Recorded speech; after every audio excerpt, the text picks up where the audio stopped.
Magandang araw po mga kababayang OFW. Ako po ang inyong Kuya Mike, ang Mr. Pure Energy ng real estate.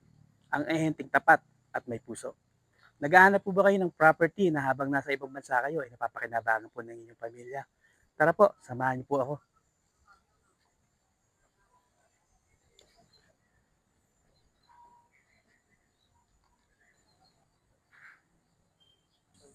Ito po yung Hana, two-story quadruplex po natin. Ito po yung turnover houses pagka po na turnover na sa inyo. Ito po yung itsura. Pasok po tayo sa loob.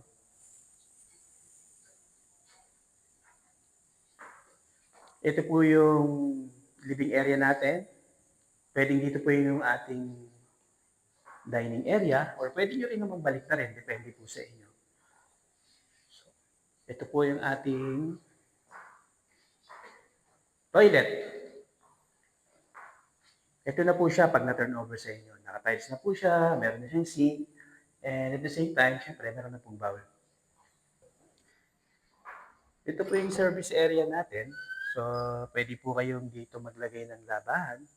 O kung si Mr. naman na maglalaba, mas malawak yung kanyang paglalabahan. Dito kuya, dito. Ito po yung future garage natin, ano? Hanggang dito po yan.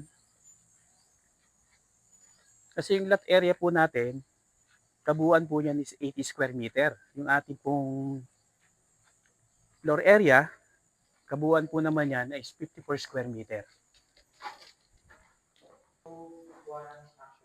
Akyat po tayo. So, ladder pa lang. Ang ganda na ng design, di ba? Safe na safe. Napaka-good para sa mga investment.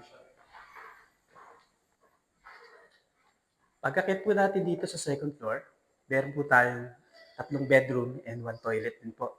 Punta po tayo sa master's bedroom. Ito po yung master's bedroom. Ang maganda po kasi dito, yung bintana natin is wide na siya. So open air. Malaking hangin na ibibigay sa atin dito. Pwede mo palagay ng aircon para mas cool.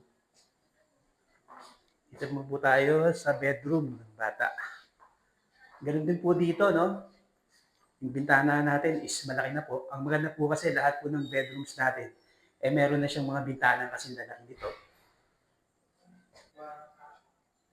Punta po tayo sa pangatlong bedroom natin.